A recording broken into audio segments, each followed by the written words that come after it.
So I just want to make sure I'm understanding you correctly. My helmet is not approved safety equipment.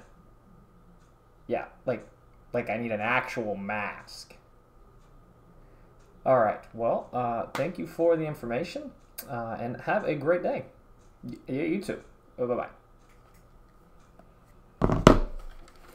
Just kidding. What's up, guys? Here we are again for week 3 of the Youth Professional Skills Development Program. Just kicking things off with a little bit of humor for you guys. Obviously, and unfortunately, my helmet is not approved safety equipment, but I hope you guys are staying safe, having fun while you are at home, and of course, following safety guidelines that are set forth by our local authorities.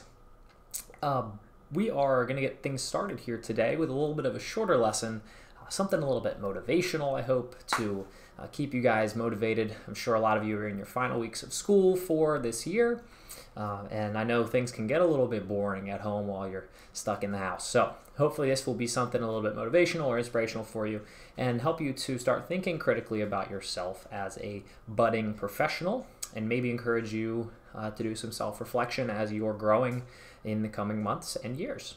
So we'll go ahead and get started here. Week 3 is what we are going to be getting into. So thanks for joining us. It is May 18th, 2020. A few weeks into this program already. It's hard to believe time is flying, but I've seen tons of great responses from you guys even just over the past few weeks as we have progressed through these topics. The process this week will be no different. When we're finished with the lesson today, you'll head over to our online form, which will be down in the description as always.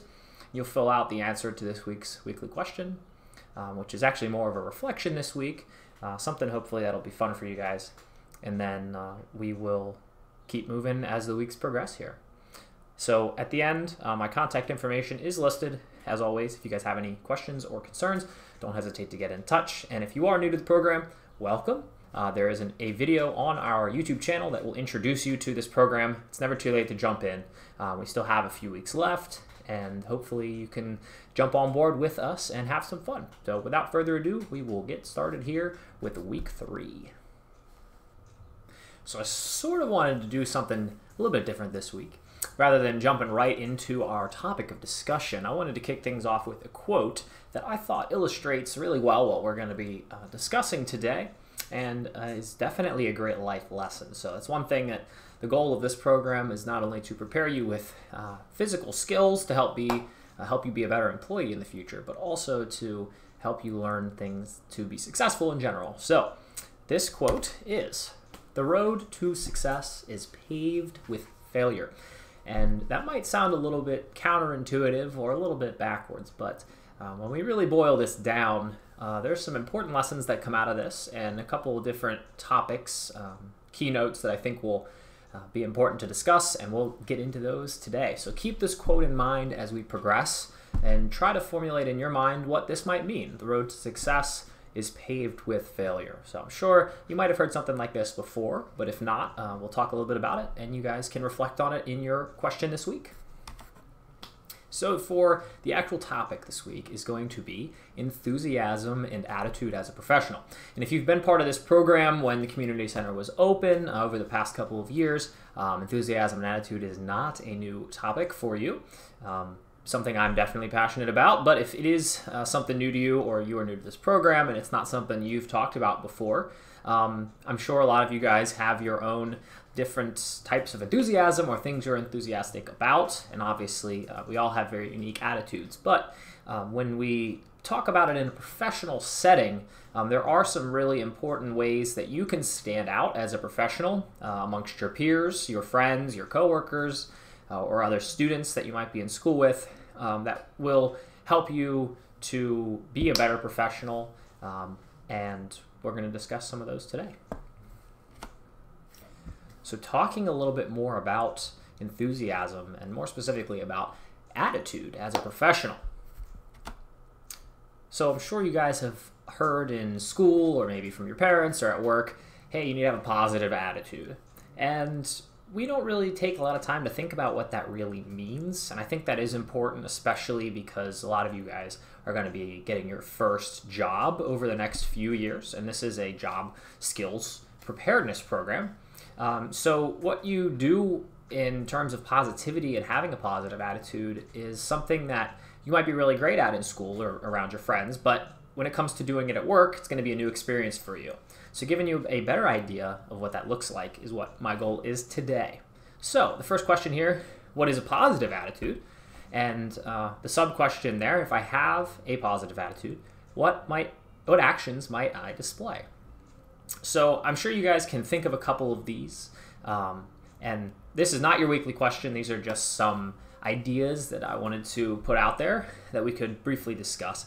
So being positive, obviously, coming into whatever environment you're in with a smile, not trying to bog down your teammates with negativity, which is what we'll talk about next.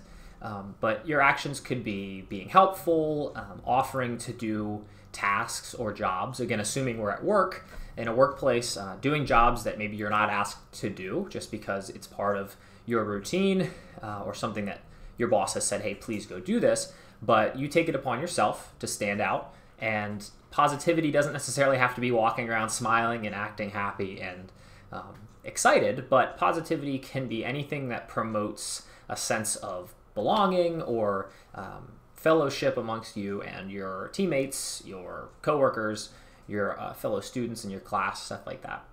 So then if you are to display those actions, what does that look like to others? How would others perceive you if you were to display a positive attitude? I know for me, pretty simple. I want to be around those people. I find myself really struggling to hang out with in a social setting or in a work environment or school environment. I don't gravitate towards people who bring negativity because I feel like that brings me down. I find my productivity goes down, and I just don't feel as invested in that environment if people are constantly being negative. So keeping that in mind, what would negativity look like? What would a negative attitude look like? Some of the things I just mentioned, if you're in a group and people are constantly talking poorly about each other or talking behind each other's backs or talking negatively about the work that they do, they might put on a smile and be happy to their boss or their teacher, but then they're like, oh man, I hate this homework, or man, I hate this job or this task. And the next part of this discussion will sort of highlight that for you guys or illustrate that for you guys. But that definitely would look a certain way. A negative attitude would look a certain way to others in that group. And like I mentioned, to me, it's pretty identifiable in just that those people are often talking poorly about each other or about the work.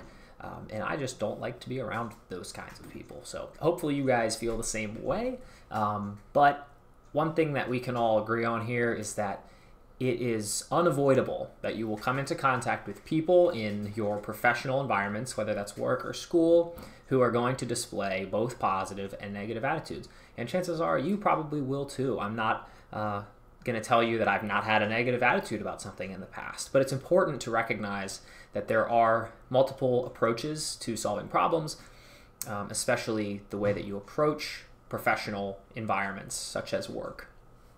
So one thing that leads us to now discuss is, what is it like to fail or face adversity, which is challenges?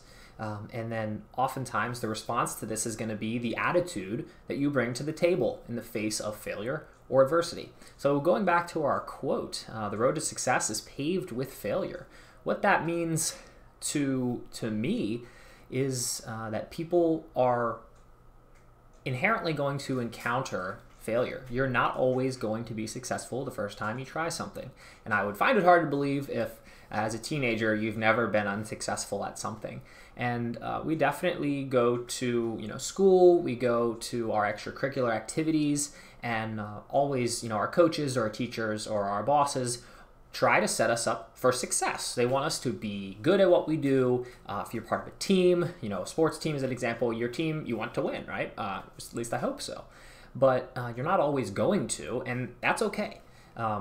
The greatest leaders, the greatest people who are teachers and inspiring, they've not gotten to where they are today because they've been perfect. So one thing I encourage you to do as we go through this list here is to think about failure and then learning to accept failure. So the first question in this topic is, what in what ways do people deal with failure? I know that you guys probably have one idea in mind, and that's giving up. And I'm sure I'm not the first person to tell you that, well, you shouldn't give up if you are faced with failure. And as I mentioned, the world's greatest leaders or inventors, I'm sure if the first time they were unsuccessful, if they gave up, obviously the world would not be as great as it is today. Right now is a great example. Businesses and families and people around the world are struggling for sure, and we are faced with challenges and failure in a lot of ways. And so how do people deal with that? I'm sure you guys have seen a lot of great examples online of people banding together and recognizing the medical workers that are currently helping our society right now, stuff like that. So we could band together and celebrate those people, or we could band together and be negative about it. So definitely there are a few ways that you could handle failure. I encourage you guys to think about this. Obviously, there's plenty of answers that I don't have all of them, but I'm sure you guys are creative and could think about this question critically. In what ways do people deal with failure? And specifically, what ways do you deal with failure? And if you tend to have a negative attitude in the face of failure, I encourage you, as you reflect on this lesson, to try to become more positive in the face of failure. Number 2, do people handle failure differently in different environments, such as at home, work, school, etc.? For a lot of you, I'm sure home and school are very prevalent right now, very top of mind. A lot of you are at home and doing school online, which is something that's new for a lot of us. I know I'm included in that.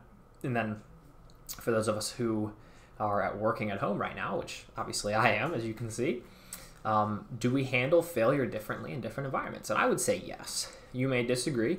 You may personally handle failure the same, but I know at home, as an example, when I was younger, your age, and lived with my parents, when I was not successful at something, my parents were there to support me. So I typically would handle failure a little bit more positively. Whereas at school, you might get a test grade back in class and realize, oh, I did not do as great as I would have liked. And you might not have somebody there to tell you, hey, it's okay, do better next time. So you really have to find it in yourself to come to a more positive conclusion in terms of your attitude. And then same thing at work. You might have a boss that doesn't really give you clear tasks, doesn't give you clear responsibilities, and you have to figure out, hey, I got to be successful at this or I lose my job. You guys will notice, in some of your earlier jobs, your boss might be a little bit more lenient, but as you become older and start getting into your career, you might have to really buckle down and get into some more positivity and positive thinking surrounding situations that might cause failure for you. And finally, this week's question: why is failure important? So I know we've talked today about what failure is, different kinds of attitudes that you might take in the face of failure, and that failure is okay. You're not always going to find success in what you do, but it is important to get up and keep trying. So I want to know this week, why is it important to you? I know we've talked about a couple examples here, but you can feel free to give me an example of a time, whether in school or at your job, if you have one, when you weren't successful, maybe the environment that was in, how that made you feel, what attitude you brought to the table in order to overcome that failure. Because you're obviously still all here today taking this course, which is exciting, and I don't think if you guys were still stuck over your failures that you would be here trying to learn new stuff today. So tell me a little bit about that to you, why it's important, and how you can use that to improve in your life moving forward. So wrapping things up today, the root of a positive attitude, or developing one at least, like I said, I'm not a perfect person either. I don't always have a positive attitude. Sometimes work is frustrating, sometimes school is frustrating, sometimes being stuck at home is frustrating. But you need to take a positive approach in order to overcome failure. And that really just starts with learning to believe in yourself and believe in your own abilities. So really take time to think critically today and as you progress through this week before our next lesson, ways that you can improve your attitude positively in your daily life or in your professional environments, and then ways that you can carry that over as you grow as a professional in the coming weeks and years. So as always, I mentioned at the beginning of the video, Contact information is here. The weekly submission question we just discussed will be submitted no later than this Sunday night coming up. My email is there, so don't hesitate to reach out. I am available for you guys if you have any questions or concerns, or if you just want to chat. So I appreciate you guys tuning in. We'll be here next Monday live at noon to talk about some fun new topics, and we have some cool stuff coming up the next couple weeks. So I hope you guys jump back in. Don't forget that stipend is available for you as long as you fill out the weekly question by the deadline this weekend. So you guys take it easy. I will see you in the next one.